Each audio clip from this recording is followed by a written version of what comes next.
பரிசு நாமத்துக்கு மகிமை உண்டாவதாக.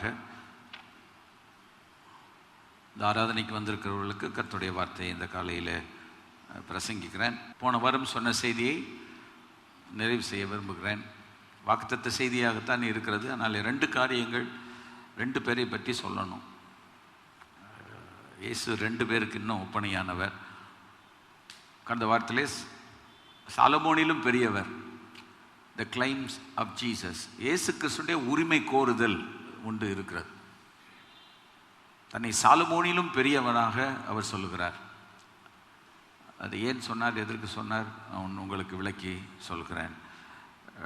அதை தவிர 2 பேரையும் அந்த அதிகாரத்துக்குள் இயேசு வைத்திருக்கிறார்.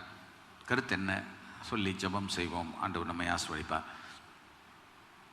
நான் பேசுகிறது கேட்குதா? கடைசியில் உள்ள மக்கள், லைனில் உள்ளவங்களுக்கு கேட்குதா? உண்மையாக கேட்குதா? ரொம்ப ஞானமாக சொல்கிறீங்க. கேட்குது. ஏன்னா கேட்கலன்னா முன்னால் வர சொல்லுவார் அப்படின்னு நினச்சும் கேட்குதுன்னு சொல்லலாம். கோயிலில் போய் சொல்லக்கூடாது, எங்கேயுமே போய் சொல்லக்கூடாது. கேட்குதா? சரி. ஏன்னா போன வார செய்தியை நான் கேட்டு பார்க்கும்போது என்னோடய மைக்கில் பின்னா அட்ஜஸ்ட் பண்ணிடுவாங்க கரெக்டாக. அந்த வால்யூம் ரொம்ப கம்மியாக இருந்தது நான் பார்த்தேன். நான் யூஸ் பண்ணுற ஒரு மைக்கு, ரூபி பாடுற மைக்கை காட்டிலும் இது ரொம்ப பவர்ஃபுல்லாம் சொல்ல முடியாது. அந்த மைக்கினுடைய குவாலிட்டி வேறு, இந்த மைக்கோட குவாலிட்டி வேறு. இதில் என்னென்னா, என் கையில் பிடிக்க வேணாம். எனக்கு கையில் பிடிச்சி பிரசங்கம் பண்ணுறது ரொம்ப, எனக்கு அது கஷ்டம். பின்னி மாதிரி ஒரே லெவலில் வச்சுருக்கணும். அங்கங்கே நம்ம திரும்புவோம். எனக்கு வேதத்தை எடுக்கணும், வசனத்தை வாசிக்கணும், அதை உற்று பார்க்கணும். சிலர்லாம் அப்படியே வேதாகமாக ஊறி போயிருக்கனால அவங்களுக்கு இப்படி கையில் மைக்கை பிடிச்சிட்டு எங்கேனாலும் நடந்து பேசுவாங்க. அது எனக்கு பழக்கம் கிடையாது. எந்த இடத்துல போனாலும் ஆலயத்தில் எனக்கு மைக் இப்படி ஸ்டாண்டில் வச்சு தருவீங்களான்லாம் கேட்பேன். முடியாத இடத்துல தான் அது ரொம்ப கஷ்டம். எனக்கு 2 கையும் உபயோகப்படுத்தணும். 2 சிறு கண்கள் இயேசுவை பார்க்க, 2 கைகள் கடவுள் கொடுத்துருக்கிறார். ஒரு கையை வச்சுட்டே வேலை பார்க்க முடியாது. ஸோ இதெல்லாம் எதுக்கு சொல்கிறீங்க, என்னை புரிந்து கொள்வதற்காக சொல்லுகிறேன். சரி, கர்த்தரை ஆசீர்வதிப்பாராக. 1 யோவான் 4ஆம் அதிகாரம் 4ஆம் வசனம். பிள்ளைகளே, நீங்கள் தேவனால் உண்டாயிருந்த அவளை ஜெயித்தீர்கள். ஏனெனில் உலகத்தில் இருக்கிறவனிலும் உங்களில் இருக்கிறவர் பெரியவர் தான். Because the one who is in you is greater than the one who is in the world. உலகத்தில் இருக்கிறவனிலும் உங்களுக்குள் இருக்கிறவர் பெரியவர். அதான் வாக்குத்தத்தம். என்ன செய்தி? இந்த உலகத்தில் அநேகர் நம்மை சுற்றி உள்ள பாவம், அக்கிரமம், மீறுதல், நாம் சந்திக்கின்ற பிரச்சனைகள், போராட்டங்கள், எதிர்ப்புகள், இதை குறித்து பயந்து போய் இருக்கிற சூழலிலே மக்கள் காணப்படுகிறார்கள். அப்படிப்பட்ட சூழ்நிலைமையிலே நமக்குள் ஒரு விசுவாசம் வர வேண்டும் என்றால், அந்த விசுவாசம் கர்த்தர் மறுமை இரட்சகருமாய் இருக்கிற இயேசுவை குறித்து இருக்க வேண்டும். உலகத்தில் யார் இருக்கிறார் என்பது நமக்கு தெரிந்தாலும், சாத்தான் இருக்கிறான், அந்த கிறிஸ்துவின் ஆவிகள் கிரியை செய்த காலங்கள் அதெல்லாம். ஆனால் நமக்குள் இருக்கிறவர் தேவன், இயேசு கிறிஸ்து, பரிசுத்த ஆவியானவர். திருத்துவ தேவன், இயேசு கிறிஸ்து, பரிசுத்த ஆவியானவர். நமக்குள் அவர் இருக்கிறார். நமக்குள் அவர் இருந்தால் சுற்றி உள்ளதை பற்றி நாம் கவலைப்பட தேவையில்லை. அவ்வளோதான் ரத்தின சுருக்கம். நமக்குள் இருக்கிற தேவனை யார் என்று, இயேசுவை யார் என்று, பரிசுத்த ஆவியான் யார் என்று அறிந்திருந்தால் சுற்றி நடக்கிறதை பற்றி நாம் ரொம்ப சட்டை பண்ண வேண்டாம். அது பாட்டில் இருக்கும். நம்ம பாட்டில் நம்ம வேலையை நம்ம பார்த்து கொண்டு போகலாம். அதே போல் செய்தி சொல்லும் போதும் இயேசுவை குறித்து அதிகமாய், தேவனை குறித்து, பரிசுத்த ஆவியானவரை குறித்து சொல்ல வேண்டும். பிரச்சனை குறித்து ரொம்ப பேசக்கூடாது. தேவனுடைய சபையில் ஜனங்கள் வருவதனுடைய நோக்கம் தேவனை பற்றி கேட்க,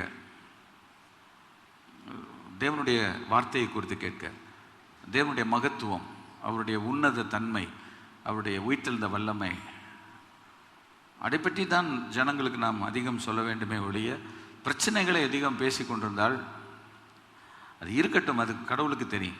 அவர் தெரியாத பிரச்சனை என்ன இருக்குது எல்லாத்துக்கும் தெரியும். ஆனால் ஆண்டவரை பற்றி நம்ம சொல்ல சொல்ல ஜனங்களுக்குள்ள விசுவாசம் வளரும். விசுவாசம் ஆண்டவரை பற்றி, அவருடைய வார்த்தையை பற்றி கேட்டுக்கொண்டே இருக்கிறதுனால வரும். இந்த நாட்களில் தேசத்துக்கும் சரி மக்களுக்கும் விசுவாசம் வேண்டும். விசுவாசம் இல்லாமல் கடவுளுக்கு பிரியமாக இருப்பது முடியாது. தேவனிடத்தில் சேருகிறவன் ஒரு உண்டென்றும் தம்மை தேடுகிறவர்களுக்கு பலன் அளிக்கிறவர் என்றும் நம்ம விசுவாசிக்கணும், நம்பணும். நம்மள செய்வார். ஒரு சபையுடைய வேலை ஜனங்களை ஆண்டவரை நம்ப பண்ணணும். உலகம் கல்வி அறிவை கொடுக்கும், செய்திகளை தொலைக்காட்சி பேசி கொண்டிருக்கும், பத்திரிகைகள் நடக்கிறவற்றை நமக்கு விவரித்து கொண்டிருக்கும். ஆனால் நம்முடைய வேலை இந்த வேடத்திலிருந்து வருகிற மக்களுக்கு இயேசுவை குறித்தே பிரசங்கித்து கொண்டே இருந்தால் கிறிஸ்துவிலே அவருடைய வார்த்தையில் வளர வளர அவருடைய வாழ்க்கை வளமானதாய் நலமானதாயிரும். கர்த்தர் நம்மை ஆசீர்வதிப்பாராக. ஸோ நமக்குள் இருக்கும் இயேசு பெரியவர் என்பதை குறித்து 2 வாரங்கள் சொல்லியிருக்கிறேன். இன்றைக்கு 3வது வாரம், பார்ட் 3 அதை எடுத்துக்கொள்ளலாம். கடந்த வாரத்திலே சொன்னேன், மத்தேயு சுவிசேஷம் 12ஆம் அதிகாரத்தில் 42ஆம் வசனம், தென்தேசத்து ராஜஸ்திரீ பூமியின் எல்லைகளிலிருந்து சாலமோனுடைய ஞானத்தை கேட்க வந்தாள். ஒரு எழுத ரொம்ப டிஸ்டன்ஸ்லேருந்து சீக்கேம் என்று எழுதுகிறார். சாலமோனுடைய ஞானத்தை கேட்க ரொம்ப தூரத்தில் இருந்து வந்தார் ஒருவதி. ஆனால் ஆண்டவர் சொல்லுகிறார், ஏதோ சாலமோனிலும் பெரியவர் இங்கே இருக்கிறார்.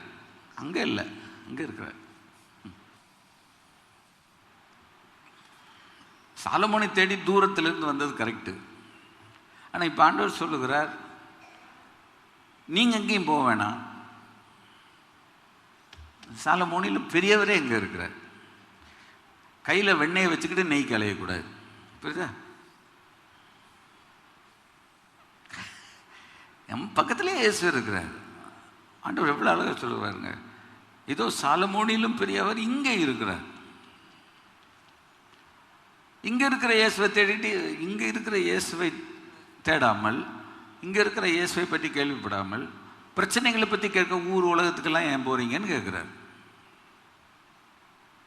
பிரச்சனைகள் இருந்த இடத்திலிருந்து ஒருத்தி சாலமோனுடைய ஞானத்தை கேள்விப்பட்டு இங்கே வந்த, நீங்கள் எங்கே அங்கிட்டு இங்கிட்டு போகிறீங்க அப்படின்ட்டு ஆண்டவர் சொல்லுகிறார்.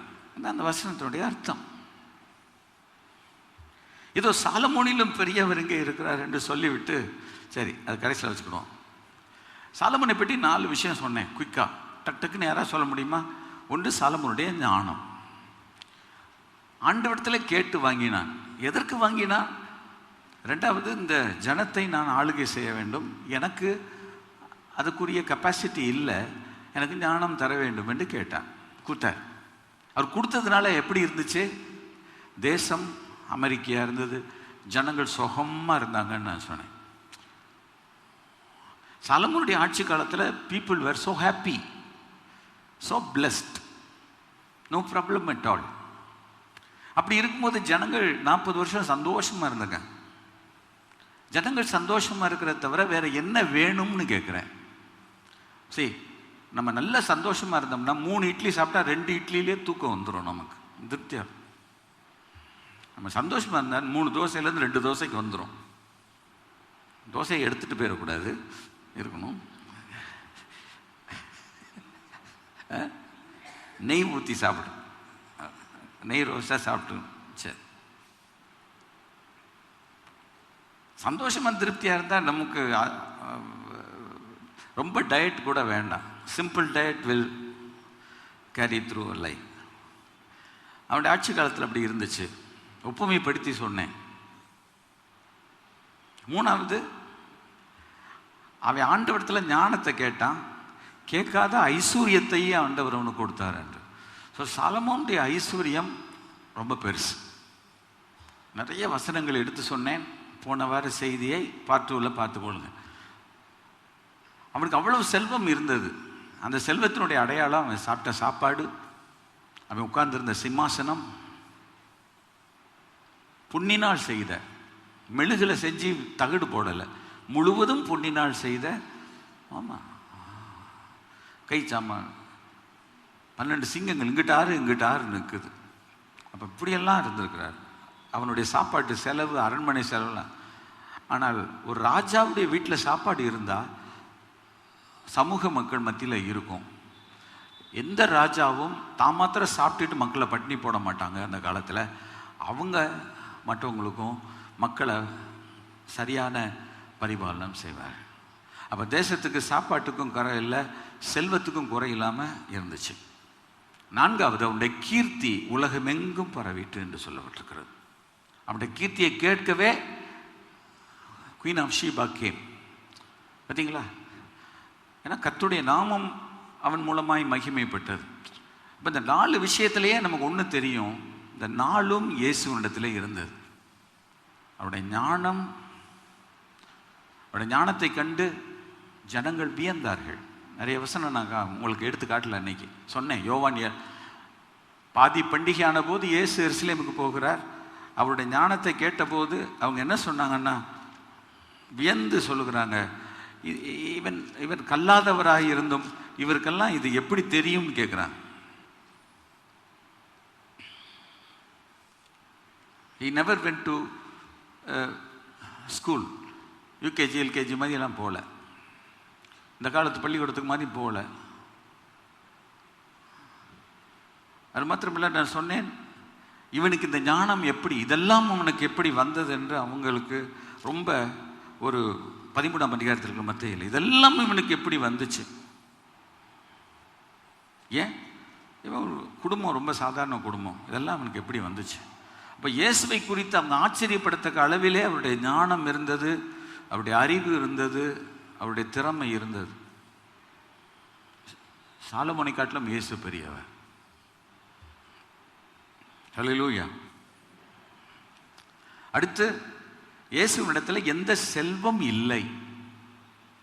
இயேசுடைய வாழ்க்கை ஒருவேளை அந்த நாட்களில் அவர் வந்த நோக்கம் அதை நிறைவேற்றுவதில் தான் குறியாக இருந்தார்.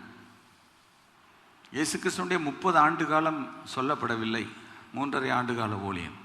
ஆனால் வேதத்தில் சொல்லி இருக்கிறது, இயேசு சிலுவையில் மரித்த போது அவருடைய வஸ்திரத்தை கழட்டி பைபிளில் சொல்லியிருக்கு, சீட்டு போட்டார்கள் என்று இருக்கிறது இல்லையா? எதுக்கு சீட்டு போட்டாங்க? ஒரே அங்கியாக இருந்தது. இயேசு கிறிஸ்துவனுடைய அங்கி எந்த இடத்திலும் சேர்த்து தைக்கப்பட ஒரே தையலாக இருக்கு. அதனால இயேசு கிறிஸ்துவனுடைய வஸ்திரத்தை குறித்து இதை கிழிச்சு 4 பேர் சீட்டு போடாம யாருக்கு விழுகும் என்று சொல்லி சீட்டு போட்டாங்க. அப்போ அவருடைய வஸ்திரம் காஸ்ட்லி. இயேசு கிறிஸ்து ஒன்றும் ஏழை வஸ்திரம் உடுத்தலை. தரித்திர லோகம் என்று சொல்வார்கள். தரித்திரம் அதெல்லாம் கிடையாது. அவர் நமக்காக தரித்திரரானாரே ஒழிய அவர் ஐஸ்வர்யத்தில் எந்த இடத்திலும் ஒரு குறைவில்லை. நம்ம தெரிஞ்சிருக்கணும். அதனால் சர்ச்சுக்கு வரும்போது நல்ல ட்ரெஸ் போட்டு வந்தனால தப்பே கிடையாது. நான் சொல்ல, இது ஒரு பண்டிகை, நல்ல ட்ரெஸ் போட்டு வாங்க, சந்தோஷமாக இருக்கு. எப்படி கிறிஸ்மஸ் டைமில், நியூ இயர் டைமில் இருக்கிற போல இருங்க. கோட்டு போடணும்னா போடுங்க, கர்த்தர் ஆசீர்வதிப்பாரா. சரி, அதனால நம்ம ட்ரெஸ் எல்லாம் போட்டால் நம்மளை ஏதோ ஜட்ஜ் பண்ணிடுவாங்க. இயேசு கிறிஸ்துடைய வஸ்திரம் சிலர் கொஞ்சம் வித்தியாசமாக எடுத்து பேசுவாங்க. அவர் வெள்ளை போட்டிருந்தார், பைபிளில் வெள்ளை போட்டிருந்தாருன்னே இல்லை. மத்தேயு சுவிசேஷம் 17ஆம் அதிகாரத்தில் அவருடைய வஸ்திரம் வெண்மை ஆயிற்றுன்னு போட்டிருக்கு. எதுக்கு? கலராக இருந்தனால வெண்மை ஆயிற்று. அவர் என்ன வஸ்திரம் போட்டால் எனக்கு கலர் தெரியாது. ஆனால் இயேசு கிறிஸ்துடைய வஸ்திரம் வெண்மை ஆயிற்றுன்னு சொன்னால் என்ன அர்த்தம்? ஒயிட்டாக தெரியுது, மாறுது. அவர் கலர் போட்டிருக்காருன்னு அர்த்தம். இல்லை, வெள்ளை போட்டால் தான் நாங்கள் ஏற்றுக்கொள்வோம், அப்படி இல்லைன்னா நாங்கள் ஏற்றுக்கொள்ள மாட்டோம். போட்டிருந்தீங்கன்னா ஸ்தோத்திரம், ஆண்டவங்களை ஆசீர்வதிப்பார். ஆனால் வெள்ளை போட்டால் தான் இயேசு கிறிஸ்துக்கு பிடிக்கும்லாம் பேசக்கூடாது. அவர் கலர் ட்ரெஸ் தான் போட்டிருந்தார். இதா கலர் ட்ரெஸ் போட்டுருக்க சந்தோஷமாக இருக்கீங்களா? நல்லா தான் இருக்கு. சரியா? அது ஒன்றும் இல்லை. ஆனால் இப்போ வெள்ளை போட்டால் நல்லா இருக்கு, பிரைட்டாக இருக்கும் கேமராவில். ஆண்டோடைய பர்சன் அதுக்கு மகிமை உண்டாப்ல. இயேசு கிறிஸ்து அதுக்கெல்லாம் விரோதி கிடையாது. இயேசு சும்மா இப்படியெல்லாம் வம்புக்கு இழுக்கக்கூடாது. சரியா? நீங்கள் நம்ம சர்ச்சுக்கு வந்தால் இப்படி தான் நம்ம சொல்லிக் கொடுப்போம். இயேசு கிறிஸ்து போட்டு இந்த ட்ரெஸ்ஸு காஸ்ட்லி ட்ரெஸ்ஸு. இன்னொன்று கேட்குறேன், பாஸ்டர் ஒரே ஒரு ட்ரெஸ் தானே அவர் போட்டிருப்பாருன்னு. 3 வருஷம் ஒரே ட்ரெஸ்ஸாக தான் போட்டிருப்பாரா? எங்க நம்மளே காலையில் ஒரு சட்டை, சாயங்காலம் ஒரு சட்டை.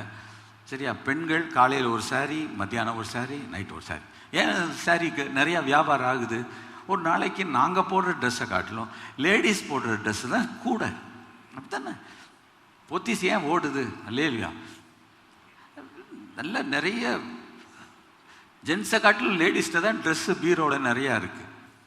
ஆனால் எத்தனை ட்ரெஸ் இருந்தாலும் சொல்லுவோம், ஒன்றும் இல்லை. எத்தனை எடுத்து கொடுத்தீங்க நீங்கள்?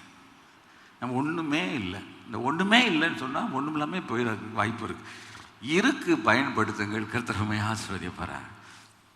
கர்த்தர் நமக்கு நிறைய தந்திருக்கிறார். போதும் என்கிற மனத்துடன் கூட நமக்கு ஆண்டவர் கொடுத்தது போதும், அவ்வளோதான். நமக்கு வேணும்னா தருவார். அப்போ இயேசு கிறிஸ்து டெய்லி ஒரு அங்கி மாற்றிருக்கணும். ஏன்னா ஆனால் இஸ்ரேலில் வேர்க்காது. அது ஒரு பெரிய விஷயம். கலிலேயாவை சுற்றி கடவுள் என்ன கிளைமேட்டை கொடுத்தாரோ ஒரு டிஷர்ட் 5 நாளைக்கு போடலாம், ஒன்றும் ஆகாது. அதுக்காக இயேசு கிறிஸ்து அப்படி பண்ணியிருப்பான்னு நினைக்கிறேன். அவர் டெய்லி ஒரு அங்கி. அப்போ ஒரு அங்கியுடைய காஸ்ட்லி எப்படி இருக்கும்? பாஸ்டர், அந்த கனவுலாம் எங்கே இருந்து வந்துச்சு? அது நமக்கு தேவையில்லை. சரியா? நமக்கு தேவையில்லை. அது நமக்கு தேவை. 2000 வருஷம் ஆச்சு, ஒன்றும் பண்ண முடியாது, அவ்வளோதான். அதனால் முடிஞ்சு போன கதை. இனி அதை போட்டு வம்பு இழுக்கக்கூடாது. சரி, நல்ல மனசு, நல்ல இருதயம், எப்பவும் நல்லா இருப்போம். ஹல்லேலூயா. கை வைத்தக்கூடாதுன்னு எல்லாம் சொல்லக்கூடாதுன்னு சொல்லியிருக்கோம். அவங்களாம் வைத்துட்டோம், கை தட்டினா அவங்களே தட்டட்டும். நம்ம சொல்லிலாம் கேட்கக்கூடாதுன்ற ஒரு முடிவுக்குள் கொஞ்சம் கொஞ்சமாக வருகிறோம். ஆண்டவர் ஆசீர்வதிப்பார். அவருடைய கீர்த்தி எங்கும் பரவிட்டு. சரியா? ஏசாமி புகழ். எந்த விதமான ஜென்சி எப்போ இல்லை, வாட்ஸ்அப் இல்லை, டக்குன்னு ரீல்ஸ் எடுத்து போடலை. ஏசாமி கீர்த்தி உலகம் முழுசும் பரவிச்சு. அவர் இருந்த இடத்துல 246 கிலோமீட்டர் நீளம், ஒரு 50 கிலோமீட்டர் அகலம் இருக்கும் அந்த இஸ்ரேல். பரவிச்சே. சுற்றி உள்ள நாடுகளில் கூட பரவிருச்சே. அதான் சொல்ற, சாலமோனிலும் பெரியவர் இங்கே இருக்கிறார். அப்போ இந்த இயேசு நமக்குள்ளே இருந்தா, இன்னொன்று சொல்லி முடித்தேன். ஏசாயா 11ஆம் அதிகாரத்தில் 1000 வருட அரசாட்சி எப்படி இருக்குன்னு சொன்னேன். அதை கொஞ்சம் எக்ஸ்பிளைன் பண்ணிட்டேன். கோவிச்சுக்கிடாதீங்க, மன்னிச்சிருங்க. சரியா? ஏன்னா ஆடும் ஓனாயும் ஒரே கட்டிலில் படுத்திருக்கும்னு சொன்னேன். அது சரி, சரியா? அதில் நிறைய சொல்லப்பட்டிருக்கு. அதாவது என்ன அர்த்தம்னா, தீங்கு யாரும் செய்ய மாட்டாங்க. தீங்கு செய்கிற பிசாசை ஆண்டவர் கட்டி பாதாளத்தில் சங்கிலியில் கட்டி 1000 வருஷம் வச்சுருப்பார். ஸோ தீமை ஒன்றும் பூமியில் இருக்காது. நீங்கள் ஒன்றும் யோசித்து பார்த்தீங்கன்னா, இந்த இடத்துல வந்திருக்க ஆண்டோடைய பிள்ளைகள் இப்போ எனக்கு இயேசு கிறிஸ்துவோட 1000 வருட அரசாட்சி அப்பப்போ சொல்லுங்கன்றாங்க. இயேசு கிறிஸ்துவோட வருகையும் சொல்லணும், இயேசு கிறிஸ்துவோட 1000 வருட அரசாட்சியும் சொல்லணும். சரியா? அந்த கிறிஸ்து ஆட்சியை பற்றி பேசுகிறதுக்கு பாஸ்டர் பென்னி ரெடியாக இல்லை.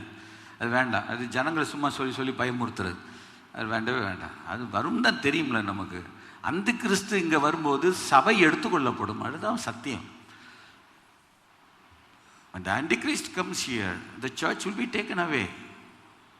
வெளிப்படுத்த விசேஷம் 3ஆம் அதிகாரத்தில் சபை எடுத்துக்கொள்ளப்படுகிறது. ஆவியும் மனவாட்டியுமா என்பன போயிடுவான். இந்த பூமி அவங்க கண்ட்ரோலுக்குள்ளே போகும். நமக்கு என்ன? நம்ம தான் இங்கே இருக்க மாட்டோம்ல, நம்ம அங்கே இருப்போம்ல. எதுக்கு இங்கே நடக்கிறத பற்றி விலாவரியாக நம்ம பேசணும், அதை பற்றி யோசிக்கணும்? அது தேவையா? தேவையில்லாது. மார்த்தாள்கிட்ட இயேசு என்ன சொன்னார்? மார்த்தாலே நீ அநேக காரியங்களை குறித்து கவலைப்பட்டு தேவையில்லாதெல்லாம் கவலைப்பட்டிருக்க. தேவையானது ஒன்று, மரியாதை பாத்தில் உட்காந்து எடுத்துகிட்டு போயிட்டா, முடிஞ்சு. இல்லையா? அதை பற்றி வருது பாரு. அது மாத்திரம் பார்ப்போம். அதை பற்றிலாம் நம்ம கவலைப்பட வேண்டியதில்லை. ஆனால் ஒன்று, ஆண்டவரை ஏற்றுக்கொள்ளலைன்னா அங்கே அந்த கிறிஸ்துவோட ஆட்சிக்குள்ளே தான் போகணும். முத்திரையை குத்தணும். இயேசு வணங்கக்கூடாதுன்னு சொல்லுவான். அதெல்லாம் பிரச்சனை வரும். அப்போ நம்ம என்ன செய்யணும்? அதுக்கு முன்னால் நம்ம போயிடும். அப்போ இயேசுவை சொந்த ரட்சகராய் ஆண்டவராய் ஏற்றுக்கொண்டு அவருடைய நாமத்தினால் ஞானஸ்நானம் பெற்று பரிசுத்த அபிஷேகம் பெற்று ஆண்டவருடைய வருகைக்காக இருக்கிறவங்க அவரோடு கூட போயிடுவாங்க. எக்கால சத்தம் துணிக்கும் போது அதுக்கு நம்ம ஆயத்தப்படணும். படலைன்னா அவங்க கைவிடப்படுவாங்க. அப்போ நம்ம இப்போ என்ன யோசிக்கணும்னா, கைவிடப்பட்டவங்க எங்கே போவாங்க, என்ன நிலைமை ஆகும்? அவங்க 1000 வருட அரசாட்சிக்கு வரவே முடியாது. நல்லா தெரிஞ்சுக்கணும். 1000 வருட அரசாட்சிக்கு வரணும்னா நம்ம இயேசுவோடு கூட கரெக்டாக இருக்கும். சரியா? அப்போ ஆண்டவரே அதுக்கு என்ன ஆயத்தப்படுத்தும், அதுக்கு என்ன தகுதிப்படுத்தும்? இந்த இடத்துல வந்த கர்த்தருடைய பிள்ளைகள் அந்த 1000 வருட அரசாட்சியில் நான் இருக்கணும், அதை பார்க்கணும். 1000 வருடம் இயேசுவோடு கூட அரசாளுகிறது எவ்வளோ சந்தோஷம், புரியுதா? இப்போ இந்த இடத்துல வந்திருக்கிற ஆண்டோட பிள்ளைகளாக நம்முடைய வாழ்க்கையில் எனக்கு இந்த உலகத்தில் ஒரு பதவி யாரும் தரல, எனக்கு எனக்கு எனக்கு எனக்கு எங்கேயும் ரெகக்னிஷனும் இல்லை, என்னை ஒரு பொருட்டுன்னு வீட்டிலையும் மதிக்கிறது இல்லை, என்னைய இப்படி இருக்கேன் ஆண்டவரே. 1000 வருட அரசாட்சியில் இயேசுவோடு கூட அரசாளும். இயேசுவோடு அரசாளும் போது நமக்கு கட்டாயம் மாவட்ட செயலாளர் பதவி கிடைக்கும், கொள்கை பரப்பு செயலாளர் பதவி கிடைக்கும். நீங்கள் எல்லாம் செயலாளராகவும் தலைவராகவும் பொருளாளராகவும் நீங்கள் இருப்பீர்கள் என்று ஆண்டவருடைய நாமத்தில் உங்களை வாழ்த்துக்கிறேன். கர்த்தர் உங்களை ஆசீர்வதிப்பார். இது எதுக்குங்க, இதெல்லாம் நமக்கு வேணாம். இயேசுவோடு 1000 வருட அரசாட்சியில் அவர் கூட நிற்கிறதே நமக்கு ஒரு பெரிய ஒரு தெம்பு. ஆண்டவரோடு கூட நின்று நம்ம ரூல் பண்ணுறது ஒரு பெரிய பாக்கியம். சரி, அதை பற்றி பேசுறதுக்கு நமக்கு டைம் இல்லை, ஒரு நாள் பார்ப்போம். கர்த்தர் நம்மை ஆசீர்வதிப்பாராக. இங்கே வருவோம், விஷயத்துக்கு வருவோம். சரியா? சாலமோனிலும் பெரியவரை பற்றி சொல்லிட்டேன், இவ்வளோ சொல்லிட்டேன். 41 வசனம் படிங்க. மத்தேயு 12:41. யோனாவின் பிரசங்கத்தை கேட்டு நினிவே பட்டணத்தார் மனம் திரும்பினார்கள். இதோ யோனாவிலும் பெரியவர் இங்கே இருக்கிறார். இதுக்கு பின்னால் உள்ள வசனத்தையும் கொஞ்சம் நீங்கள் வீட்டில் போய் படிங்க. நியாயத்தீர்ப்பு நாளிலே நினிவே பட்டணத்தார் நின்று இந்த சந்ததியாரோடு கூட எழுந்து நின்று இவர்கள் மேல் அப்போ இருந்தவங்க மேலே குற்றம் சுமத்துவார்கள் என்று இருக்கிறது. இயேசுவிடத்தில் வேத பாரகரும் பரிசேயரும் ஆர்கியூ பண்ணிட்டு இருக்கிறாங்க. மத்தேயு சுவிசேஷம் 12ஆம் அதிகாரத்தை படிக்கும்போது 11 அதிகாரத்தை படிக்கும்போது ஆண்டவர் என்ன சொன்னார்? என் நுகம் மெதுவாயும் என் சுமை லகுவாயும் இருக்கு. நான் படித்து எனக்கு ரொம்ப சந்தோஷமாக இருக்கும். வருத்தப்பட்டு பாரம் சுமக்கிறவர்களே எல்லாரும் என்னிடத்தில் வாருங்கள், நான் உங்களுக்கு இளைப்பாறுதல் தருவேன். ஓ, நல்லது. நான் சாந்தமும் மனத்தாழ்மையுமா இருக்கிறேன், என் நுகத்தை நீங்கள் ஏற்றுக்கொண்டு என்னிடத்தில் கற்றுக்கொள்ளுங்கள், அப்பொழுது உங்களுடைய ஆத்துமாக்களுக்கு இளைப்பாறுதல் கிடைக்கும். ஏசாமி ரொம்ப நைஸாக பேசி முடிக்கிறார். ஏசாமி ரொம்ப நைஸாக பேசி முடிக்கிறார். ஆனால் 12ஆம் அதிகாரத்திலிருந்து மத்தேயு சுவிசேஷத்தில் இயேசு கிறிஸ்துவின் மேலே காட்டம் கூடுது. படித்து பார்க்கணும் வீட்டில் ஒழுங்கா. பார்த்தீங்கன்னா 11 அதிகாரம் வரைக்கும் இயேசு கிறிஸ்து ரொம்ப சாஃப்டாக கொண்டு போகிறார். ஆனால் அவர் சாஃப்டாக கொண்டு போன மினிஸ்ட்ரினால் நிறைய பேருக்கு செம கோவம் ஜீசஸ் கிரைஸ்ட் மேலே. ஏன்னா இயேசு கிறிஸ்து பூசி மொழுகலை, அவர் உண்மையை சொன்னார். உண்மை சொன்னால் தான் பிடிக்காதே, உண்மை கசக்குமே. சரியா? அதனால தான் 12ஆம் அதிகாரத்துலேருந்து இயேசு கிறிஸ்துவர் மேலே அவருடைய ஊழியத்து மேலே ஜனங்களில் பரிசேயர் ரொம்ப காட்டம் இருக்குது. அந்த பகுதிக்குள்ளே தான் இதை படிக்கும். ஆகவே இந்த வேத பாரகர்களும் பரிசேயர்களும் இயேசுகிட்ட வந்து கேட்குறாங்க, உம்மால் எனக்கு ஒரு அடையாளம் வேணும்னு கேட்குறாங்க. ஆண்டவருக்கு சொன்ன வார்த்தையை பாருங்கள், எனக்கு பிரியமானவர்களே. பயமாக இருக்கு. இந்த பொல்லாத விபச்சார சந்ததியார் என்றார். See, this word we will never use it. நம்ம லைஃப் டைமில் நம்ம இதெல்லாம் யூஸ் பண்ணவே மாட்டோம். இது கடுமையான வார்த்தை. இந்த பொல்லாத விபச்சார சந்ததியார் என்றார். அதை பற்றி எக்ஸ்பிளைன் பண்ணலை. சரியா? வேண்டாம், நமக்கு தெரியும். அடையாளத்தை தேடுகிறார்கள். அடையாளத்தை தேடுகிறார்கள்ன்றதை யார்கிட்ட சொல்கிறாரு ஆண்டவர்? சொல்லுங்க பாப்போம். இப்போ தான் உங்களுக்கு ஒரு டெஸ்ட், ஹாப்பி டெஸ்ட். என்னது? வேத வார்த்தைகளும் பரிசேயலும் சிலர் அவரை நோக்கி, எல்லாரும் இல்லை, சில சேட்டை பிடிச்ச ஆட்கள் இருந்தாங்க. போதகரே உம்மால் ஒரு அடையாளத்தை, அட்ரஸ் கரெக்டாக இருக்குது. போதகரே, நல்ல போதகரே, கரெக்டு, உம்மால் எனக்கு ஒரு அடையாளம் வேணும் என்று கேட்டாங்க. ஏசு என்ன சொல்லியிருக்கணும்? தர்றேன்னு சொல்லணும், இல்லை தரமாட்டேன்னு சொல்லணும். ஆண்டவரை அவருடைய வார்த்தை எவ்வளவு பயமாக இருக்கு பாருங்க. இந்த பொல்லாத விபச்சார சந்ததியார் அடையாளத்தை தேடுகிறார்கள். யாரை சொல்கிறார்? கேட்டவங்கள தான் சொல்கிறார். நம்ம இப்படி பேசுவோமா? பேசுவோமா அப்படி? எனக்கு அன்பானவர்களே, எனக்கு இனிமையானவர்களே, என் ரத்தத்தின் ரத்தமே, அப்படி இல்லை நம்ம சொல்லிட்டு போகணும். இல்லை, ஸ்ட்ரைட்டாக கொடுக்குறாரு. இந்த பொல்லாத விபச்சார சந்ததியார் ஒருத்தனை பற்றி சொல்லலை, ஒரு குரூப்பையே ஆண்டவர் இழுத்துட்டார். இயேசு கிறிஸ்துவோட ஊழியத்தில் வேதபாரகர், பரிசேயர்,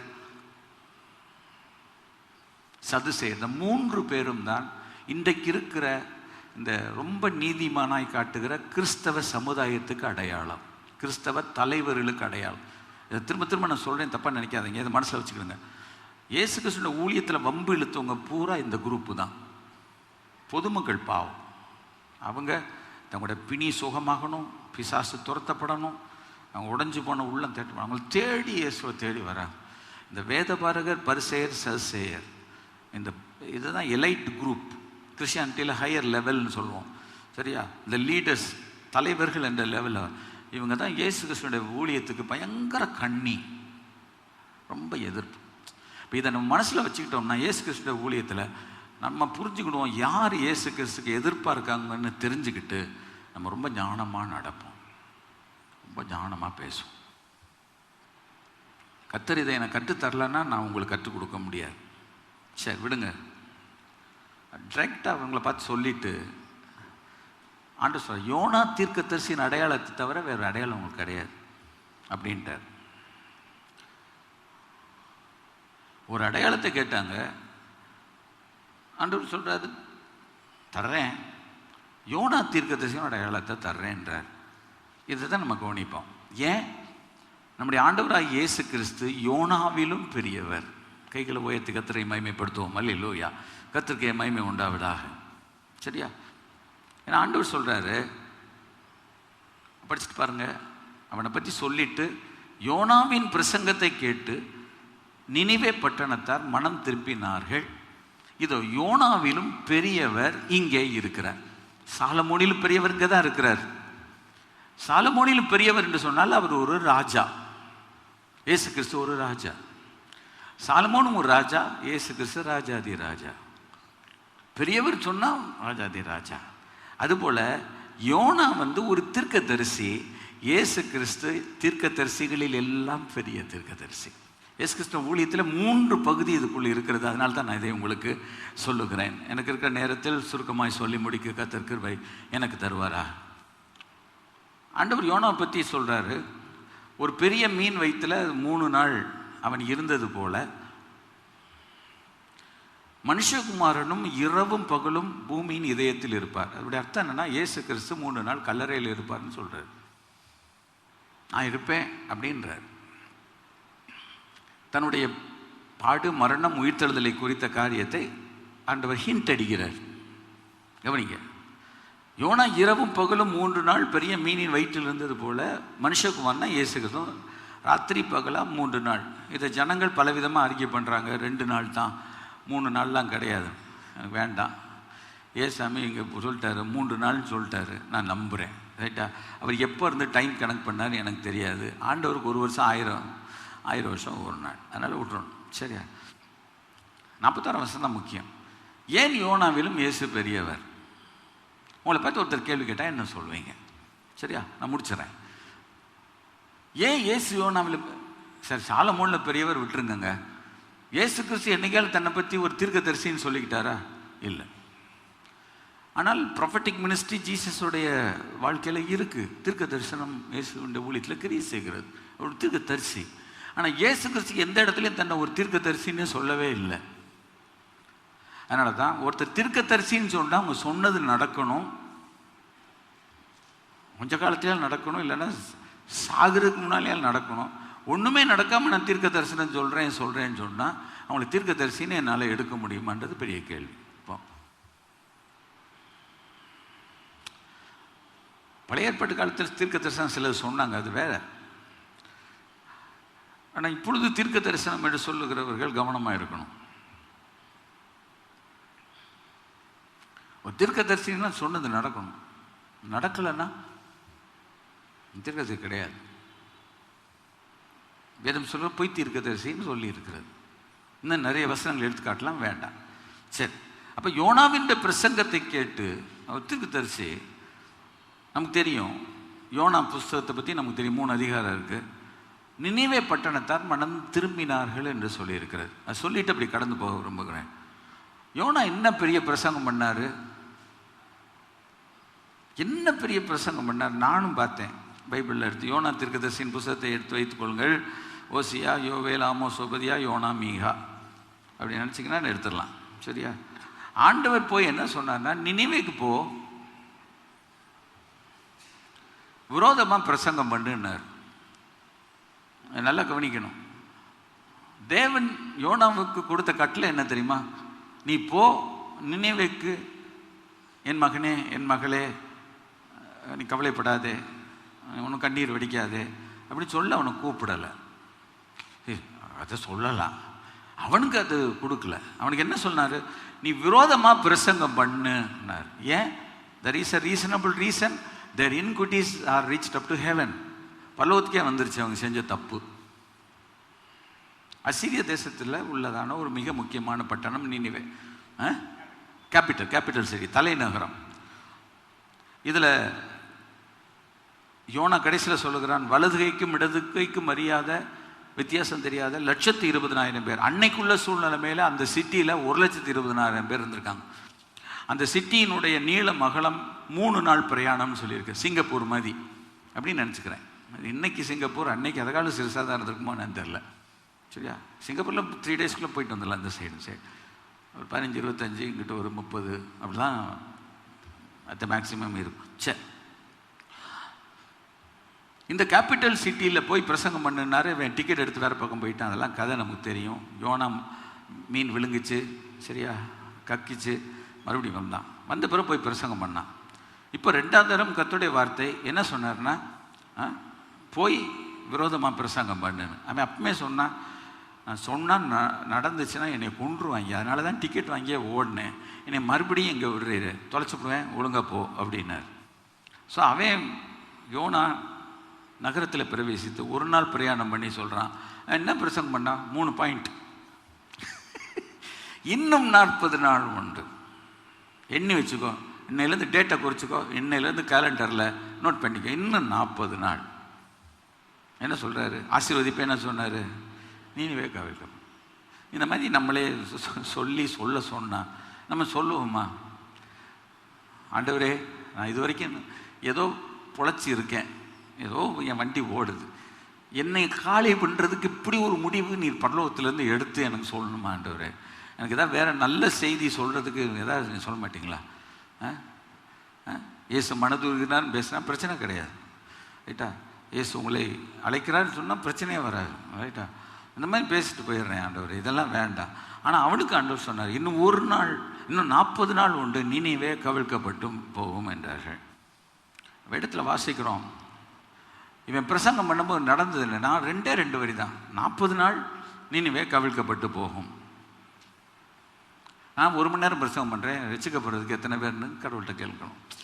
நம்ம இந்த எல்லா ஊழியருமே சொல்லுவேன்.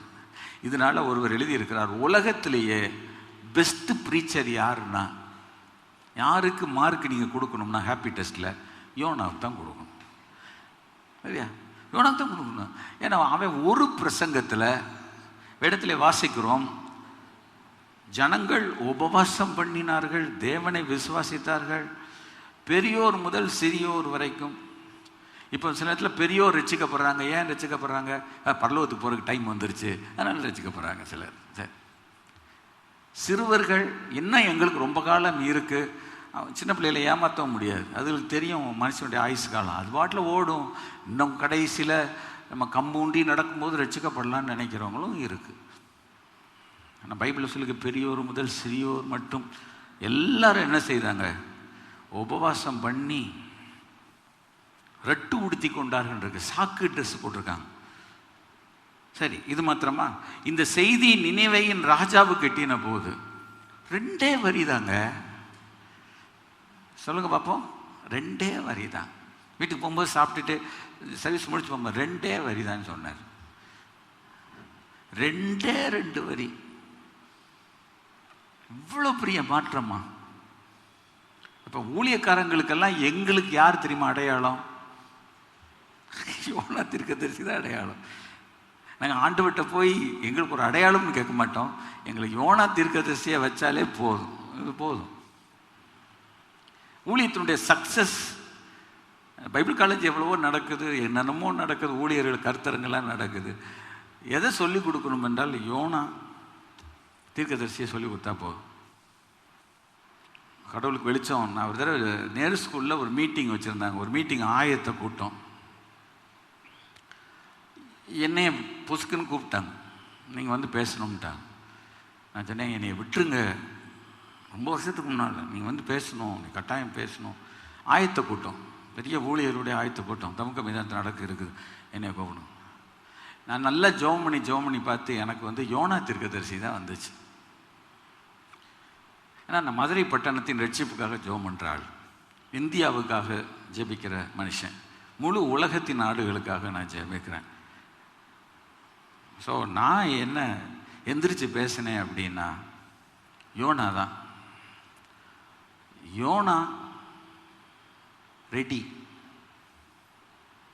யோனா இப்போ ரெடியாக இருக்கிறார். வந்து சொல்ல போகிறவங்க ரெடியாக இருக்காங்களான்ட்டேன். காட்டு தீ மாதிரி பரவிச்சு. யோனா பிரசங்கம் பண்ணாங்க, ரசிக்கப்பட்டாங்க மக்கள். யோனா மனம் திரும்பின தீர்க்கதரிசி. ஆண்டவர் குரோதமாக ஓடி போய் கர்த்தர் தித்தி அடிச்சு கிடிச்சு கொண்டு வந்தார். நான் எக்ஸாக்ட் வார்த்தை உங்களுக்கு இப்போ நான் சொல்லலை, நீங்கள் தேடி கண்டுபிடிச்சிங்கன்னா இன்னும் எனக்கு செய்தி வரும், சரியா? யோனா ரெடியாக இருந்தால் மதுரை மனம் திரும்பும்னு பேசினேன். இது எதுக்கு சொல்கிறேன்னு நான் என்னையும் வச்சு தான் சொல்கிறேன். இப்போ என்னையும் ஆண்டவர் கேட்பல, நீ பிரசங்கம் பண்ணி என்ன ரிசல்ட்டுக்கு கொண்டு வந்த? நீனும் தான் உட்காந்து பரீட்சை எழுதிக்கிட்டே இருக்கிற. 52 வாரமும் எழுதுகிறேன். இப்போ ஃபின்னி கொஞ்சம் ஒரு 10 வாரம் எழுதுறான், நானும் 40 வாரம் எழுதுகிறேன். என்ன ரிசல்ட்டு நீ கொடுக்குறேன்னு என்னை கேட்டாருன்னா நான் என்ன சொல்வேன்? புரியுதா? இந்த செய்தி ராஜாவுக்கு எட்டின போது சிங்காசனத்தை விட்டு எழும்பி தான் உடுத்தி இருந்த உடுப்பை கலட்டி போட்டு ரெட்டை உடுத்தி கொண்டு சாம்பலியில் உட்கார்ந்தார்.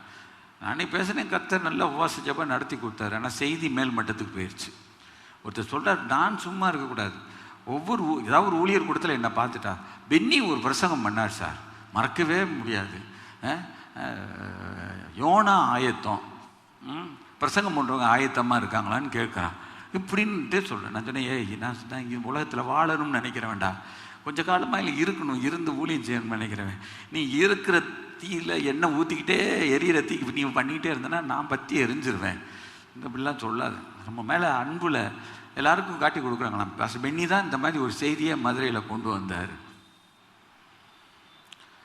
இதை எப்படி விமர்சனம் பண்ணலாம்ல? நான் சொன்னது வந்து, நீ யோனா கரெக்டாக மனம் திரும்பினா பட்டணம் மனம் திரும்பிச்சு.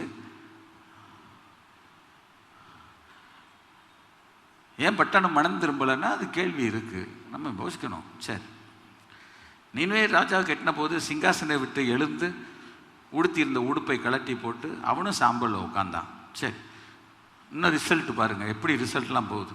மேலும் ராஜா தானும் பிரதானிகளும் நிர்ணயம் எல்லாம் அவ்வளவு கேபினெட் மினிஸ்டர்ஸ் உட்காந்துட்டாங்க கீழே, சரியா? மனுஷரும் மிருகங்களும் மாடுகளும் ஆடுகளும் ஒன்றும் ருசி பார்க்கக்கூடாது, மேயக்கூடாது.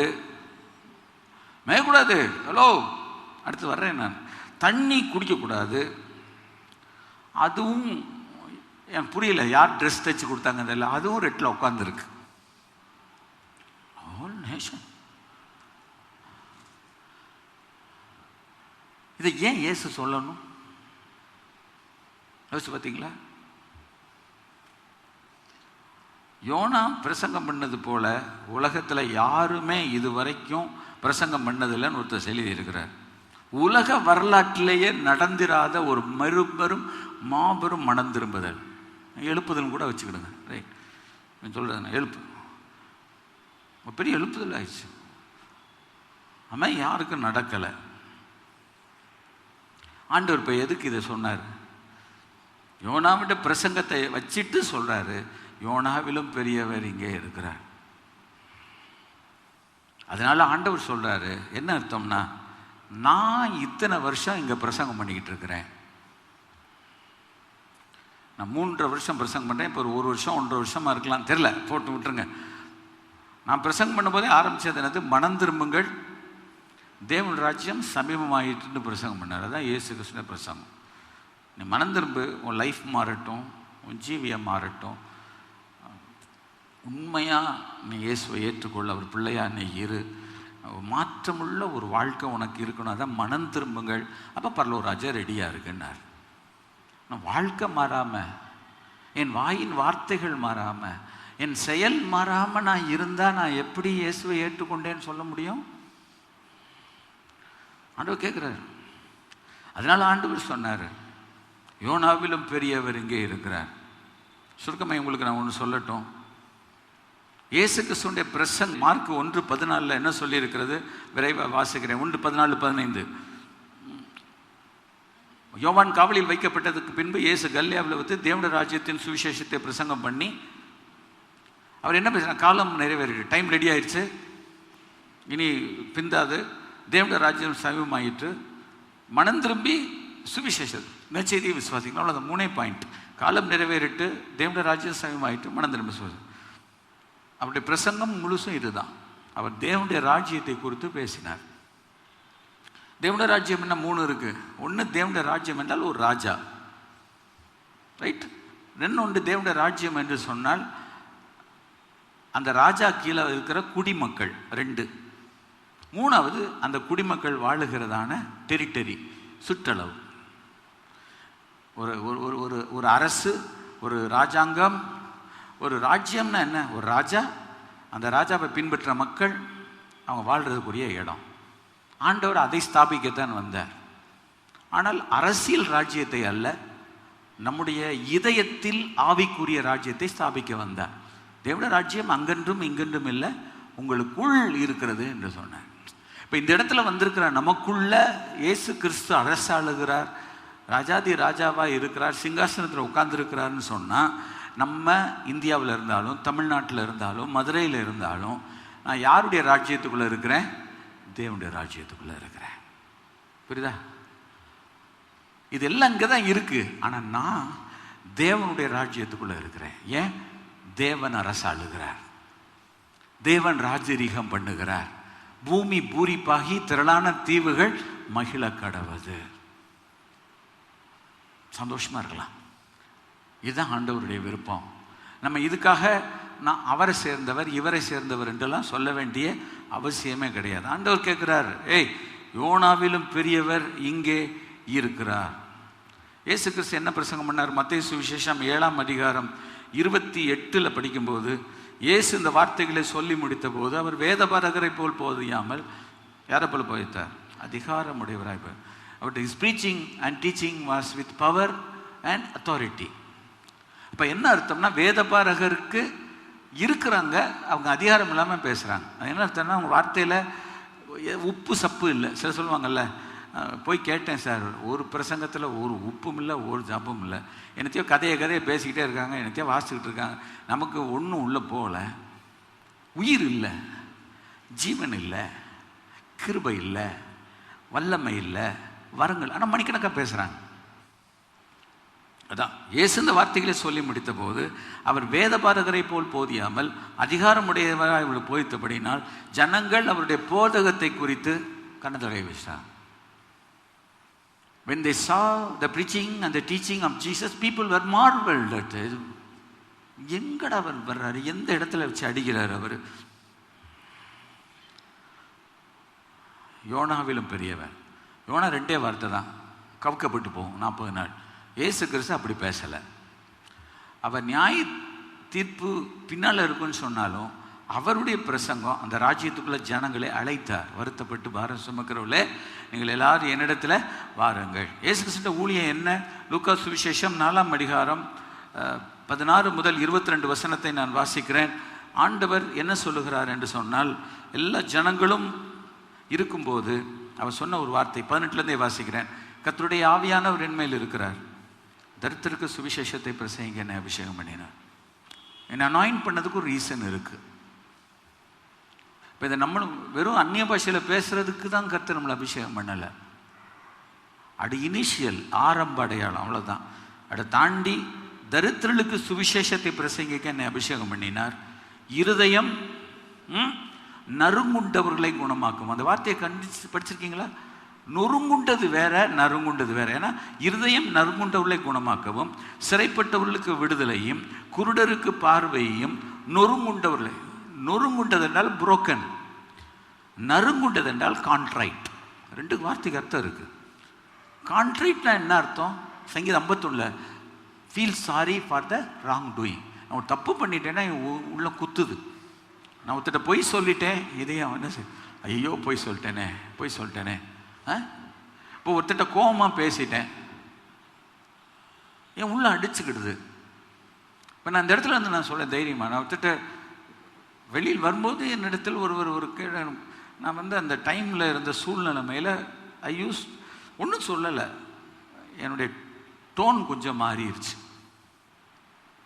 அவ்வளோ, வேறு ஒன்றும் தப்பாலாம் பேசலை, என் டோன் மாறி பேசிட்டேன்.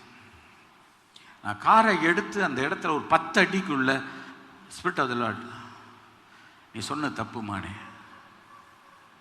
what you said is wrong, the tone that you made your voice is wrong. நான் திருப்பி போய் கேட்கணுன்னா உள்ளே போயிடுவார், எல்லோரும் நிற்கிறாங்க, ஒரு மீட்டிங் முடிகிற நேரம், லஞ்ச் டைமு, வந்துட்டேன். ஆனால் வீட்டுக்குள்ள வந்தாலும் நிம்மதி இல்லை, யாருக்குமே நான் சொல்லலை. நான் இப்போவும் யாருன்னு சொல்லவும் மாட்டேன், அது தேவையும் வேண்டாம். வீட்லேயும் 1000 கேள்வி கேட்டாலும் கடலில் போட்ட கல் தான்.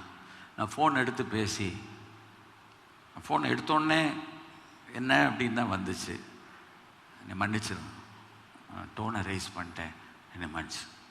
எனக்கு எனக்கு வயசு கம்மி. இல்லை விட்டுருங்க, இல்லைப்பா நான் பேசியிருக்கக்கூடாது, என் டோனை நான் வைத்திருக்கக்கூடாது. நியாயம் என் பக்கத்தில் இருக்குது சார், நியாயம் இருக்குது எனக்கு. ஆனால் என் வாய்ஸை நான் ரைஸ் பண்ணது கூட ஆண்டவர் தப்புன்னு சொல்கிறார்.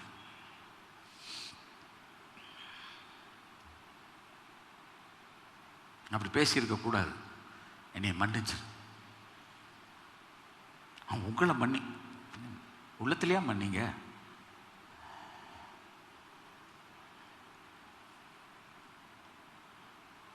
அதுதான் நறுமுண்ட இருதயம். Feel sorry for the wrong doing. நான் ஒரு தப்பு பண்ணிட்டேன்னா என் மனசில் தப்பு பண்ணிட்டேன் என்று நினச்சி கடவுள்கிட்ட மன்னிப்பு கேட்கணும். ஆண்டவர் இருதயம் நறுகுண்டவளை குணம். அப்போ யாரை இயேசு குணமாக்குறார்? Whom Jesus is healing? You tell me. இயேசு யாரை குணமாக்குகிறார்? எல்லாரையும் குணமாக்குகிறார், ஒத்துக்கொள்ளுகிறேன். ஆனால் விசுவாசத்தில் வளர்ந்த ஜெபாலயத்தில் தானே இந்த வசனத்தை பேசுகிறார். ஏசாயா தீர்க்கதரிசியின் வசனம் வாசிக்கப்பட்டது சினகாக்கில் தானே. அப்போ சினகாக்கில் உள்ளவங்களுக்கு ஏசாயா தீர்க்கதரிசி தெரியும்ல.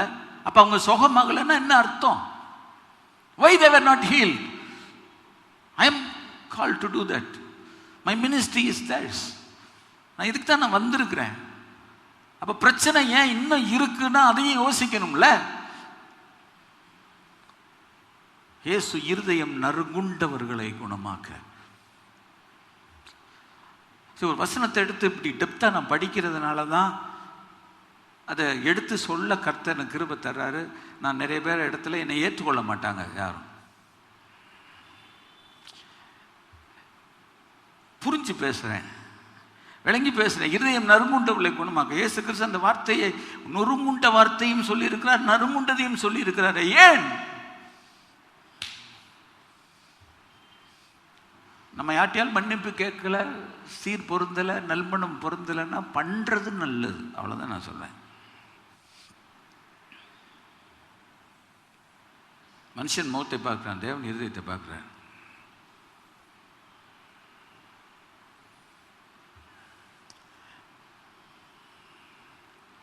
இன்னைக்கு ரெஸ்டிடியூஷன் பிரசங்கம் பண்ணுகிறது வித்தவுட் ரெக்கன்சிலியேஷன் என்று ஒருவர் எழுதுகிறார்.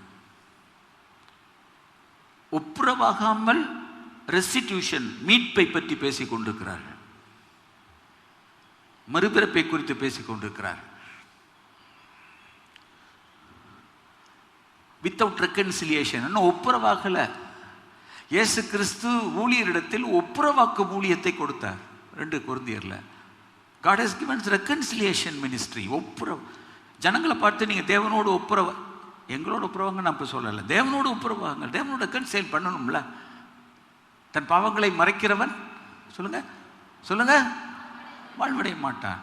அவைகளை அறிக்கை செய்து விட்டு விடுகிறவனோ இயேசு கிறிஸ்துவின் ரத்தம் சகல பாவங்களையும் நீக்கி நம்மை சுத்திகரிக்கிறது.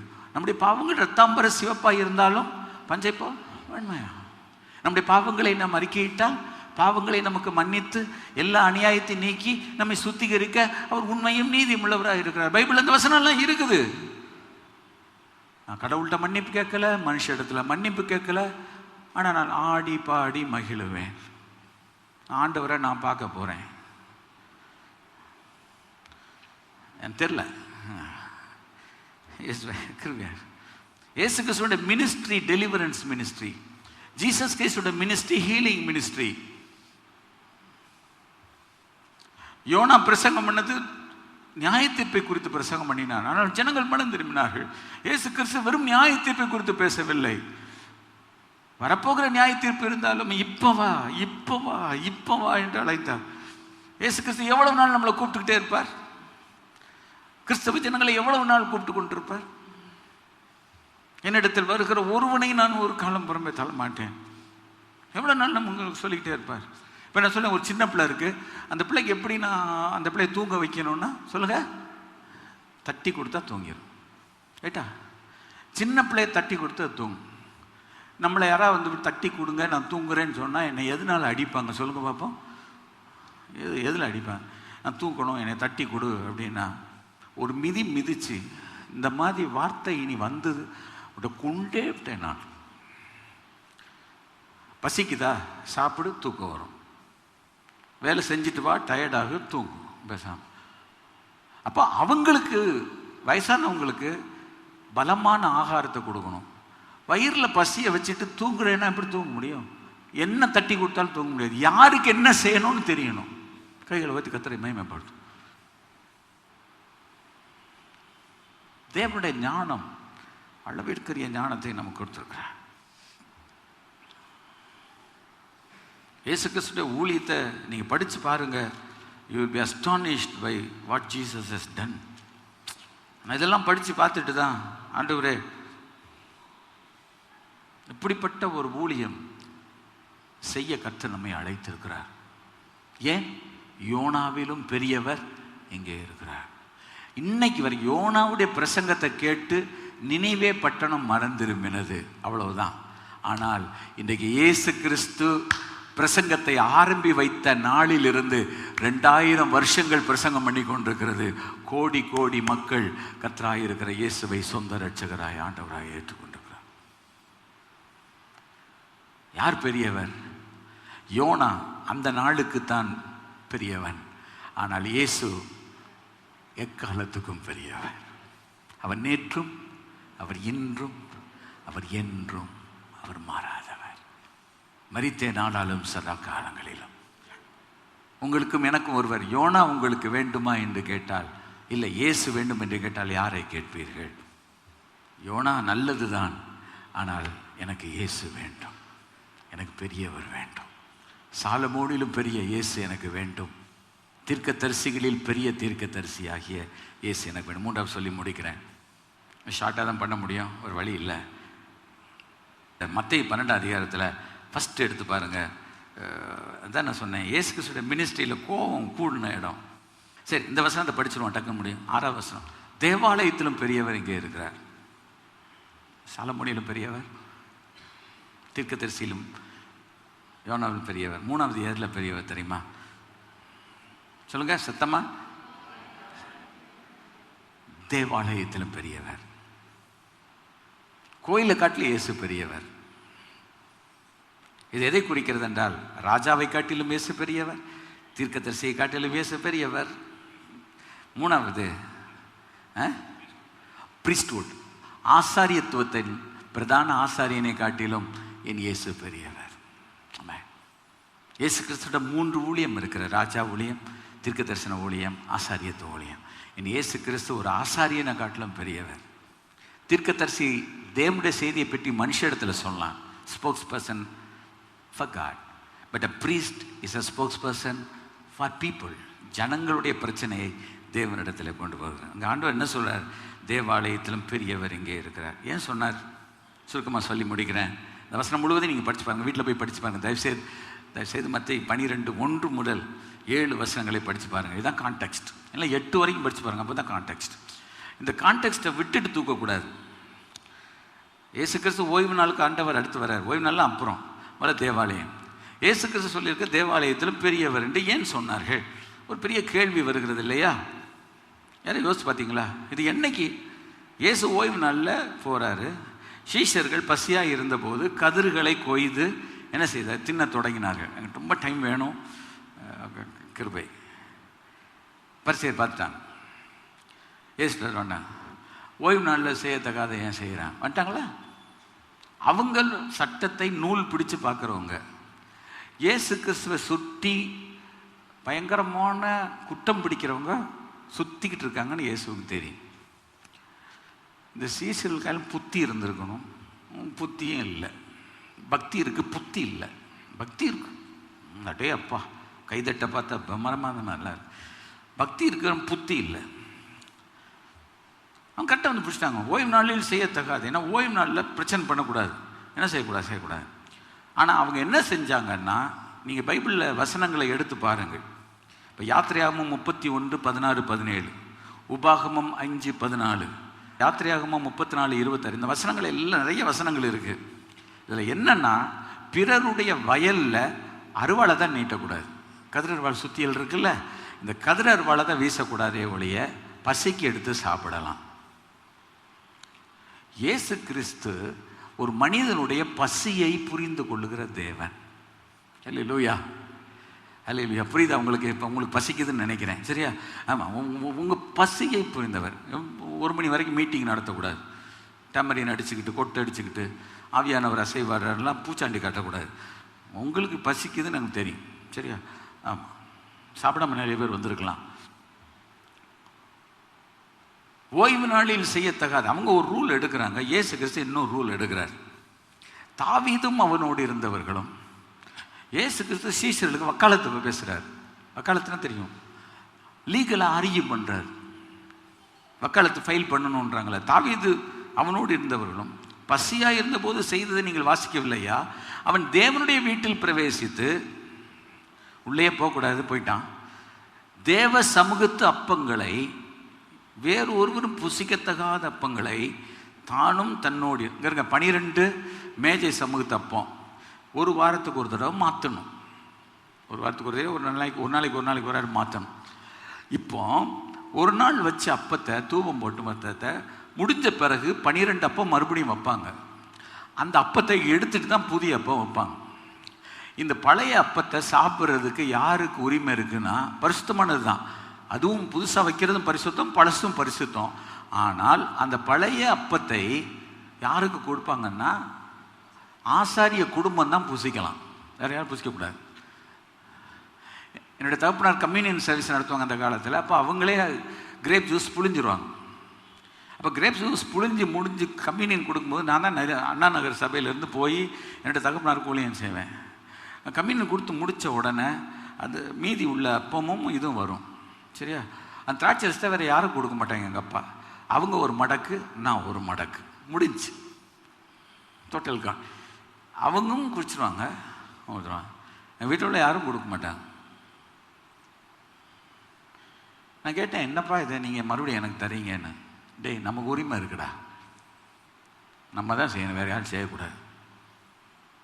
அது அந்த காலத்தில் சொன்னது. இப்போ வேறு, இப்போ இண்டிவிஜுவல் விடுங்க, வேறு யாரும் தொட மாட்டாங்க. ஆசாரியர்களுக்குன்னு தனி உரிமைகள் இருக்கிறது. Priest have some prerogative rights. ஆண்டவர் அங்கே கை வைக்கிறார். ஆண்டவர் என்ன தெரியுமா சொல்கிறாரு? பழைய அப்பந்தான், சாப்பிடக்கூடாது தான். எதனால சாப்பிட்டாங்க? வயிற்று பசி. இப்போ சீசர்கள் ஏன் நிமிட்டி தின்றாங்க? பசி. அதை பாரு, 7ஆம் வசனம், பலியை அல்ல இரக்கத்தை நான் விரும்புகிறேன். இயேசு கிறிஸ்து ஒரு மனுஷனுடைய பசிக்கு எதிரி இல்லை. பசியினால திருடி தின்றது தப்பு. ஆனால் பசியினால ஏதோ ஒரு காரியம், ஒரு கை சாப்பாடை சாப்பிட்டதுனாலையோ, 2 கை சாப்பிட்டதுனாலையோ நம்மளை இயேசு குற்றவாளி ஆக்குகிறவர் அல்ல. அந்த சத்தியம் எத்தனை பேர் ஜனங்களுக்கு சரியாக சொல்லி கொடுத்துருக்காங்கன்னு கேளுங்க. நியாயப்பிரமாண பிரசங்கிகள் இதெல்லாம் சொல்ல மாட்டாங்க. இயேசு கிறிஸ்து சொல்கிறாரு, டே ஓய்வு நாளில் ஆசாரியர்கள், இன்னொரு சட்டத்தை கொண்டு வர்றாரு ஆண்டவர். பரிசேயர் 100 சட்டம் பேசினா இயேசு கிறிஸ்து 1000 சட்டம் பேசுவார். அவர் கேட்கிறார் பாருங்க, ஓய்வு நாளில் ஆசாரியர்கள் தேவாலயத்தில் ஓய்ந்திராமல் ஓய்வு நாளை வேலை நாளாக்கினாலும் குற்றம் இல்லாதிருக்கிறார்கள் என்று உங்க சட்டத்திலே இருக்குதா இல்லையா? ஈபிகோ 304 இருக்கா இல்லையா?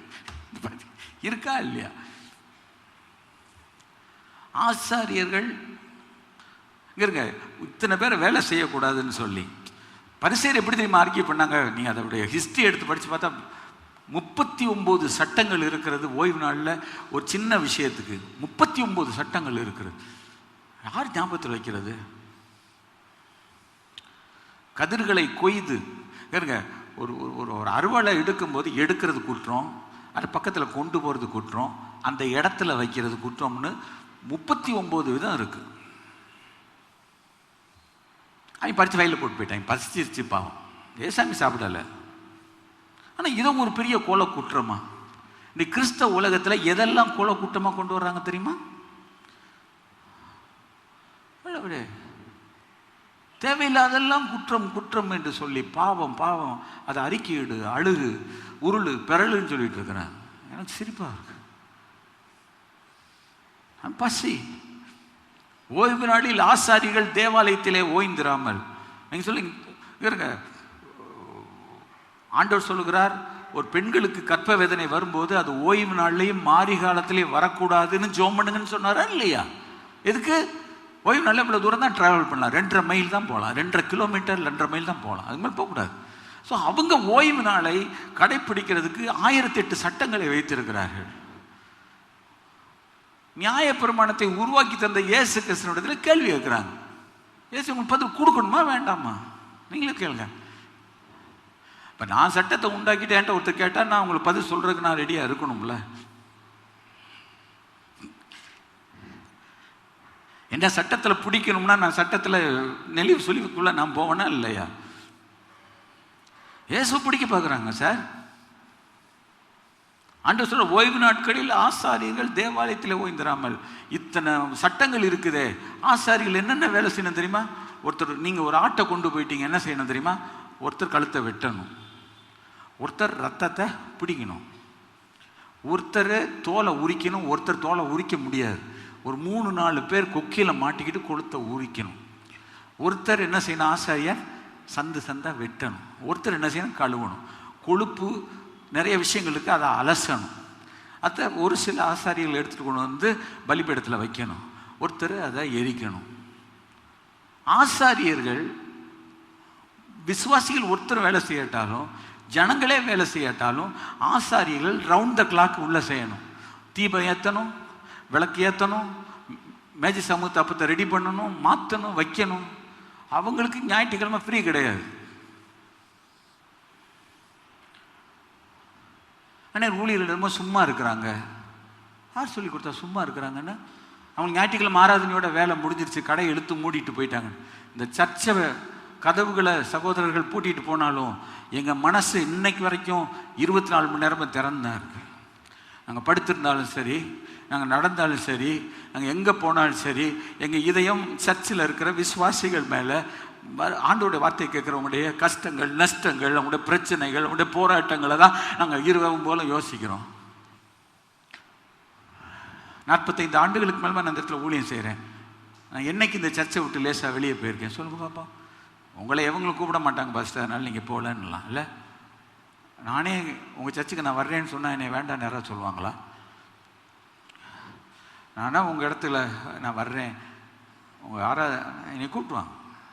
நான் அப்படிக்கலாம் ஒரு ஒழுக்கத்துக்கு மாறா ஒரு இடத்தில் கூட என்னை இங்கே உபயோகப்படுத்துங்கள் என்று இதுவரைக்கும் நான் கேட்டதில்லை. அதனால் தைரியமாக நான் பிரச்சாரம் பண்ணுறேன். ஒரு இடத்துல கூட நான் வந்து பேசட்டும் என்று நான் கேட்கவே மாட்டேன். என்னை அழைத்தால் உண்டு, இல்லாவிட்டால் அப்போ நாங்கள் 24 மணி நேரமும் ஒரு ஊழியத்துக்காக ராத்திரி பகலாக ஜெபம் பண்ணிகிட்டு இருக்கிறோம். ஊழியத்தை குறித்து உங்களுக்கு பாரம் கிடையாது. ஊழியர்கள் வந்து காணிக்கை வாங்கி கொளுத்து தின்றாங்க இப்படின்னு பிரசங்கம் டிவியில் பண்ணால் ஊழியருடைய மனசு உடைஞ்சுப்போம், செய்யக்கூடாது. அதான் நான் சொல்ல வரேன். எதை யாரிடம் எங்கு சொல்ல வேண்டும் என்று ஒரு நியதி, ஒரு ஒழுங்கு இருக்கிறது. இயேசு கிறிஸ்து தன்னுடைய சீஷர்களை அன்றைக்கு காட்டி கொடுத்தால் காட்டி கொடுத்திருக்கலாம். சகல உரிமையும் அவருக்கு உண்டு, அவர் காட்டி கொடுக்கல. அவர் அவங்களுக்காக வக்காலத்து பண்ணி பேசினார். நம்முடைய வேலை என்ன? நம்முடைய பொறுப்பு என்ன? நம்முடைய உத்தரவாதம் என்ன? நம்முடைய வாழ்க்கையை கொண்டை யோசித்துக் கொள்வோம்.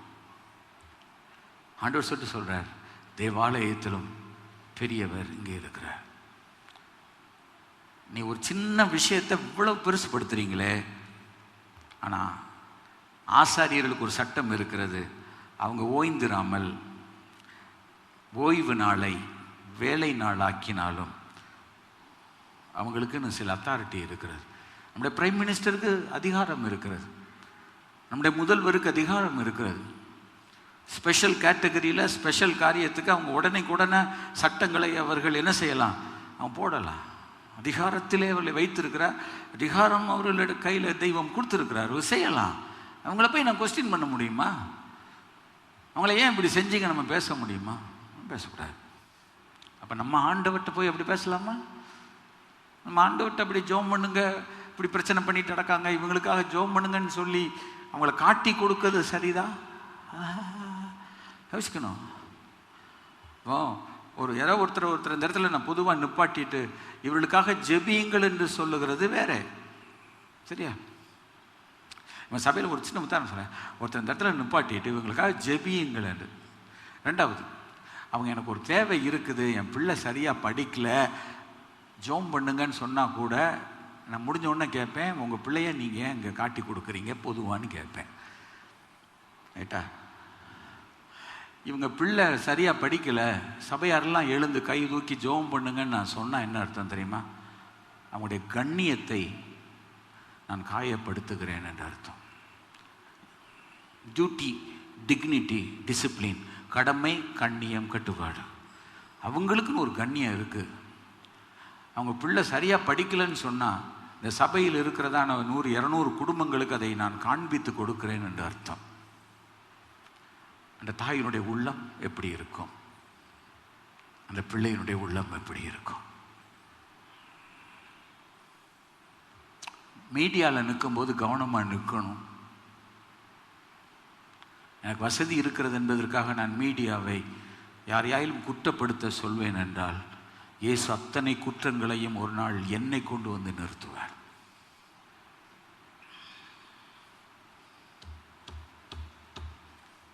அதனால் ஆசாரியர்களுக்கு சில ப்ரீராகேட்டிவ் உரிமை இருக்குது, அவங்க அதை செய்வாங்க. அதை போய் நம்ம கேள்வி கேட்கக்கூடாது. அது அவங்களுடைய வேலை, அது அவங்களுடைய பொறுப்பு. கர்த்தர் உங்களுக்கு கொடுத்திருக்கிற சம்பளத்தை நீங்கள் செலவு பண்ணுவதற்கு, நான் செலவு பண்ணுவதற்கு எனக்கு உரிமை இருக்கிறது. ரைட்டா? ஆமாம். நான் ஐஸ்கிரீம் வாங்குகிறேன், நான் அரிசி வாங்குகிறேன், சரியா? ஆமாம் ஆமாம். நான் கத்திரிக்காய் வாங்குகிறேன், நான் என்ன வாங்குகிறேன், ஏதோ ஒன்று வாங்குகிறேன், ஒரு புஸ்தகம் வாங்குகிறேன். அது my prerogative, that's my salary, the government is given. I have every right to spend on my own right. Then who else has the right? என் சம்பளத்தை நீ இப்படி தான் செலவு, நீ என்ன தான் சாப்பிடணும், நீ என்ன தான் உடுத்தணும், இப்படி தான் இருக்கணும், இப்படி தான் இருக்கணும். சிலை வெடிக்கக்கூடாது. நம்மளை எழுப்பு நினைச்சோம் போதும் நினைக்கிறேன். ஏசு கிறிஸ்துடைய பிரசங்கங்கள்லாம் செப்போ ஆண்டு சார் பலியை அல்ல இறக்கத்தை விரும்புகிறேன். சும்மா நான் தூபம் போடுறேன், தோத்திரம் பண்ணுறேன், 1000 தோத்திரம் பண்ணுறேன், கோடி தோத்திரம் பண்ண, எல்லாம் ரைட்டு. எப்படி இருக்கிறோம்? அடுத்தவங்களை காட்டி கொடுக்கூடாது. இயேசு கிறிஸ்து ஒருத்தரையும் காட்டி கொடுக்கல, தெரியுமா உங்களுக்கு? தன்னை காட்டி கொடுத்தவனை கூட ஆண்டவர் காண்பிக்கல. ரொம்ப ஜென்டில் ஜீசஸ் கிரைஸ்ட். அந்த மாதிரி ஒரு இயேசு. அது என்ன சொல்ல வர தேவாலயத்தில் பெரியண்ணா, அதை உங்களுக்கு சொல்லலை, இன்னொரு நாளைக்கு பார்ப்போம். நான் இந்த ஆலயத்துக்குள்ள இருக்கணும்ன்றது அவசியம் இல்லை. நிறைய வசனங்கள் இருக்கிறது, நீ வீட்டிலே போய் வாசித்து பாருங்கள், உங்களுக்கு தெரியும். ஏராளமான வசனங்கள். 2 நாளாகமம் 6:18 வசனம் 2, 5, 6. ஏசாயா 66. வானம் எனக்கு சிங்காசனம், பூமி எனக்கு பாதப்படி. அடுத்த வானம் எனக்கு சிங்காசனம், பூமி எனக்கு பாதப்படி. எப்படிப்பட்ட ஆலயத்தை கட்டுவீர்கள்? சலமோன் சொல்றான், நம்ம கோயில் கட்டிட முடியுமா? நீ சிங்காசனத்தில் உட்கார்ந்து இருக்க, எந்திரிச்சா என்ன நடக்கும்? காலை கீழே வச்சிருக்கிறேன். நான் அடிக்கடி அப்படிதான் யோசிவேன். அவர் காலை கீழே வச்சுக்காரு, உட்கார்ந்து இருக்கிறார். வானம் எனக்கு சிங்காசனம். அதுல இருந்து இப்படி எந்திரிச்சாருன்னா அவர் சொல்றாரு, நீ எனக்கு கட்டுகிற ஒரு 120 அடி 60 முழம் அகலம் 60 முழம் உயரம் உள்ளதான ஒரு சர்ச்சு இல்ல? அந்த மாதிரி இருக்க ஒரு சர்ச்சுக்குள்ள என்ன கொண்டு வந்து நீ கண்ட்ரோல் பண்ணி வச்சிருவியா? Can you control Jesus Christ in a temple? Can you control Jesus Christ in a cathedral?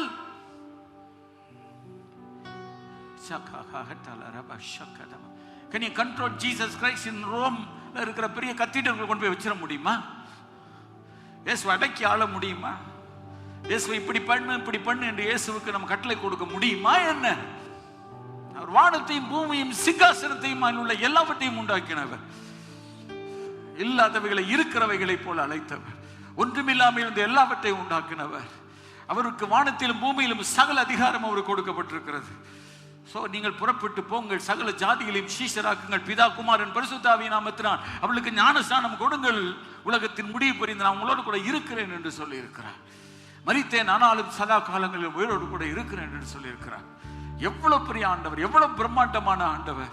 அவரை குறித்து பேசிக்கொண்டு வருஷங்கள், எனக்கு இத்தனை வயசு ஆகுது, நான் இப்ப யோசிக்கிறேன், எனக்கு எவ்வளவு ஆண்டுகள் எனக்கு ஆண்டவர் கொடுப்பாரோ அவருடைய மேன்மையை குறித்து பேச, அவருடைய மகிமையை குறித்து பேச, அவருடைய மகத்துவத்தை குறித்து பேச, அவருடைய ஆசீர்வாதங்களை குறித்து பேச, அவருடைய நன்மைகளை குறித்து பேச, அவரை பற்றி சர்வ ஞானி என்று உலகமாக பிரசங்க எனக்கு எவ்வளவு காலங்கள் என்று எனக்கு தெரியாது.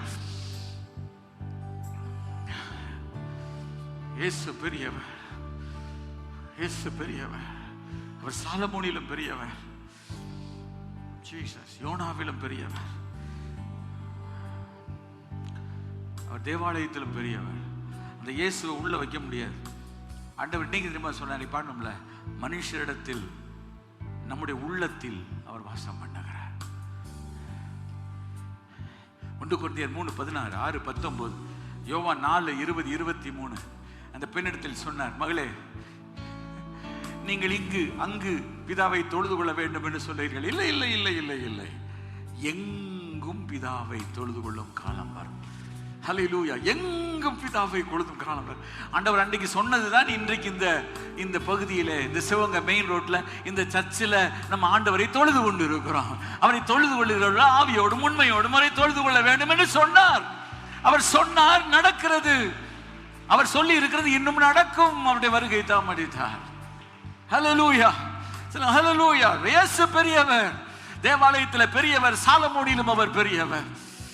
ஹல்லேலூயா, ஹல்லேலூயா. யோனாவிலும் அவர் பெரியவர்.